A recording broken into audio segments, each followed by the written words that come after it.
कि अखिलेश जी जब पिछले बार जब चुनाव प्रचार कर रहे थे तो उस समय वो सर पे टोपी पहनते थे, व्हाइट वाली टोपी, लेकिन इस बार लाल टोपी नजर आती है। 80 में भी कहीं ना कहीं हमें बंटवारा देखने को मिलता है। अगर हम पश्चिम से शुरू करें तो वहाँ पे जाट प्लस मुसलमान, और फिर अगर हम पूर्वांचल में आ जाते हैं तो यादव प्लस मुसलमान। आजम खान जैसे नाम, नाहिद हसन जैसे नाम जो भाजपा के टिकट पे चुनाव लड़ रहे हैं, वो इन लोगों से कैसे मुकाबला। नमस्कार, मैं अर्चना तिवारी आप सभी का स्वागत करती हूँ दराज धर्म पर।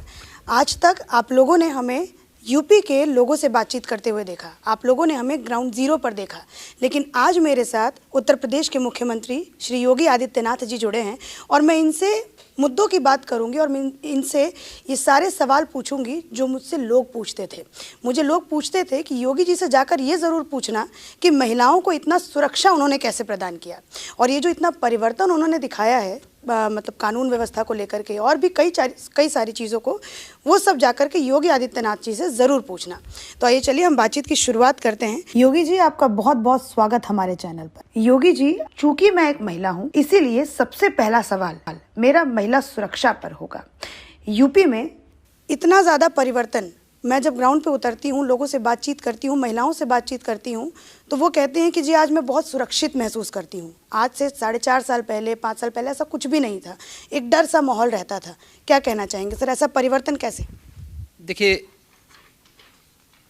आधी आबादी को सुरक्षा मिले, मुख्यमंत्री के रूप में भी और भारतीय जनता पार्टी के लोक कल्याण संकल्प पत्र के नाते भी, ये मेरा दायित्व था। और ये मुझे प्रसन्नता होती इस बात को लेकर के कि आज हमारी बेटियां सुरक्षित प्रदेश के अंदर जा सकती हैं, घरों के बाहर अपने विद्यालय में या अपने कार्य के लिए निकल सकती हैं, कहीं भी उसकी सुरक्षा के लिए कोई खतरा नहीं है। और मुझे लगता है किसी भी लोक कल्याणकारी सरकार का दायित्व बनता है कि वह राज्य की व्यवस्था के संचालन के लिए जो सबसे प्राथमिक आवश्यकता होती है वह है सबसे पहले बिना भेदभाव की प्रत्येक नागरिक को सुरक्षा। हमारी सरकार ने अपने इन उत्तरदायित्वों का ईमानदारी पूर्वक निर्वहन करने का प्रयास किया है। मैं अभिनंदन करूंगा और धन्यवाद दूंगा प्रदेश की आधी आबादी को, अपनी माताओं को, बहनों को और सभी बेटियों को जिन्होंने प्रदेश सरकार की सुरक्षा के इन कार्यक्रमों को स्वीकारा है। और साथ साथ मिशन शक्ति का जो कार्यक्रम हमारा चल रहा है वह अब सुरक्षा का ही नहीं, हमने उसे महिला सुरक्षा, महिलाओं का सम्मान और उनके स्वावलंबन के साथ जोड़ा है। जैसे प्रदेश के सभी 58,000 ग्राम पंचायतों में बैंकिंग कॉरेस्पॉन्डेंट सखी महिला, एक महिला हर गांव में तैनात कर दी गई है। ऐसे ही प्रदेश के अंदर हर गांव में एक महिला स्वयंसेवी समूह को सामुदायिक शौचालय की देखभाल करने और हर महीने उसे 9,000 रुपये उपलब्ध करवाने की व्यवस्था। तीसरा, प्रदेश के अंदर पोषण मिशन में महिलाओं की सहभागिता। पहले इसमें जो तमाम प्रकार की संस्थाएं इन्वॉल्व होकर के भ्रष्टाचार की शिकायतें आती थीं, आज महिला स्वयंसेवी समूह इसको वितरण करने का कार्य करेंगे।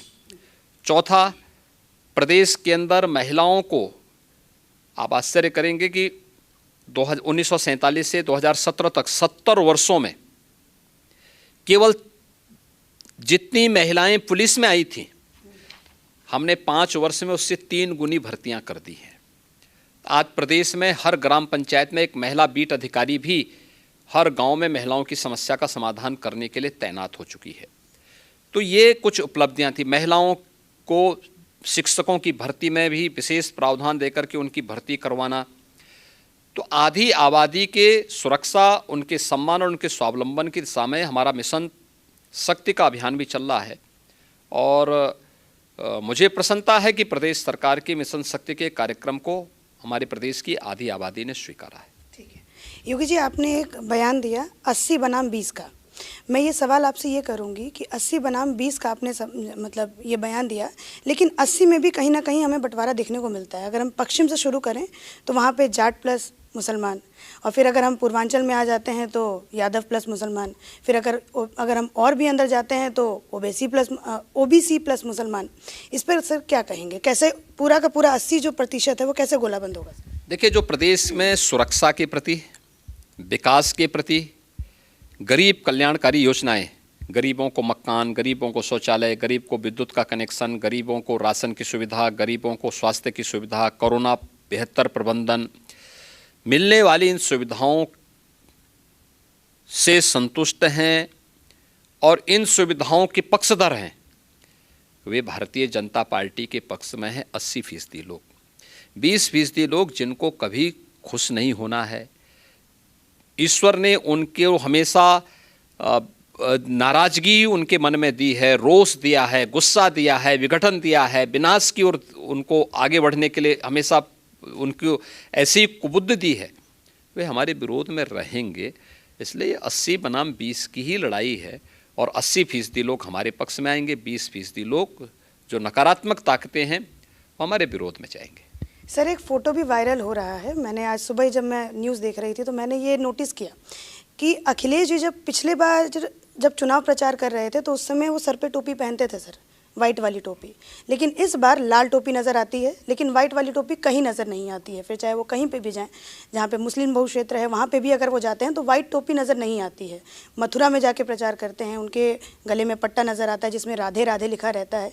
इस पर सर क्या कहना चाहेंगे, किस तरीके से आपने इसको? देखिए, एक तो हर एक व्यक्ति इस बात को देख सकता है कि सपा हो, बसपा हो या कांग्रेस, ये तीनों प्रदेश के अंदर कोई नए चेहरे तो हैं नहीं। तीनों की कार्य पद्धति को राज्य यानी प्रदेश की जनता ने देखा है। ये तीनों जब प्रदेश में आती हैं, आई हैं, ये केवल अपने परिवार की बात करती हैं। इनके लिए अपना परिवार ही प्रदेश है।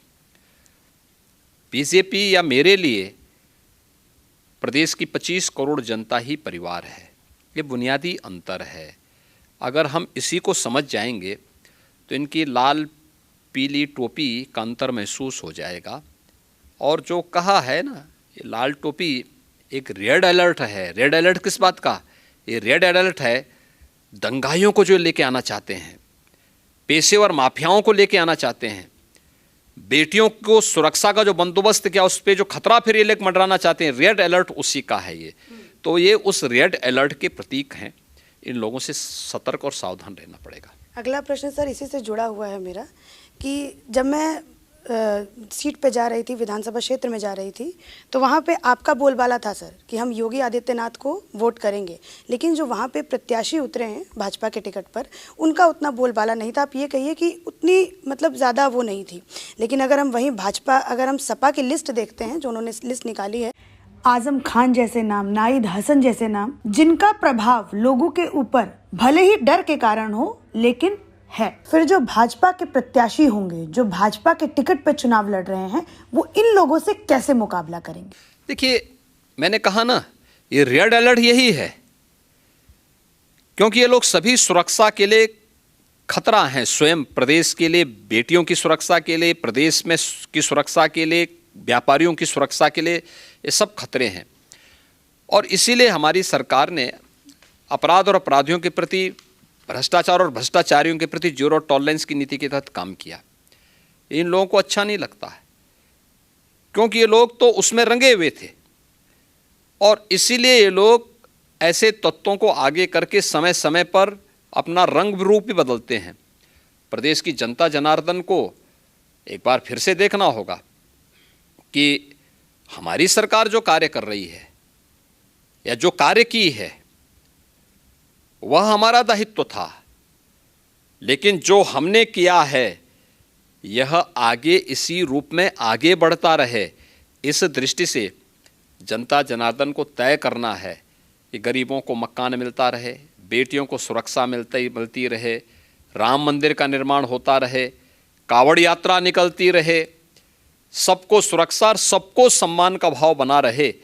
इसके लिए जनता जनार्दन को वोट कमल के फूल पर देना है और कमल पर पड़ने वाला एक एक फूल वोट वह योगी और मोदी को ही जाएगा, क्योंकि सरकार बीजेपी की बनेगी तो बीजेपी की बनने वाली सरकार प्रदेश के अंदर स्वतः ही उस प्रकार का वातावरण देगी, वो हर एक विधानसभा उससे कवर होता है। चलिए, बहुत बहुत शुक्रिया सर हमारे चैनल के साथ जुड़ने के लिए, धन्यवाद।